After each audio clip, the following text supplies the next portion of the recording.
Hi hello welcome back to Akshay designers. చాలామంది అడుగుతున్నారు tailoring classes చెప్తారా అని చెప్పేసి. చాలా రోజుల నుంచి అనుకుంటున్నాను, సో స్టార్ట్ చేసేద్దామని చెప్పేసి ఇప్పుడు స్టార్ట్ చేసేస్తున్నాను. 1 మంత్ క్లాస్ ఎవరికైనా కావాలి అంటే ఇంకా జాయిన్ అవ్వచ్చు. సో ఎవరికైనా చాలా ఇంట్రెస్ట్ ఉంటుంది, నేర్చుకోవాలి, మనమే స్టిచ్ చేసుకోవాలి అనుకునే వాళ్ళు ఉంటే కనుక ఖచ్చితంగా విజిట్ చేయండి అక్షయ్ డిజైనర్ స్టోర్ని. మేము మీకు క్లాసెస్ చెప్తాము.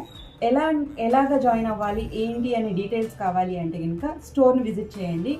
స్వప్న హాస్పిటల్ ఆపోజిట్ లైన్ ఉంటుంది. ఆ డౌనల్కి వస్తే కనుక అక్షయ్ డిజైనర్స్ అని బోర్డు ఉంటుంది. మీకు ఎవరికైనా కావాలి అంటే కనుక వచ్చేయచ్చు. తెలిసిన వాళ్ళైతే కనుక మీకు కాంటాక్ట్ అవ్వచ్చు. నేను కింద ఫోన్ నెంబర్ కూడా మెన్షన్ చేస్తున్నాను. ఎవరికైనా కావాలంటే మీరు కాంటాక్ట్ అవ్వండి. నేను డీటెయిల్స్ అన్నీ మీకు ఎక్స్ప్లెయిన్ చేస్తాను. సో ఇది యూస్ఫుల్ ఉంటుంది అనుకుంటున్నాను. యూస్ చేసుకోండి, మీకు ఖచ్చితంగా యూజ్ అవుతుంది లైఫ్లో. వీడియోలో మళ్ళీ మీతో కలుస్తాను. Bye bye.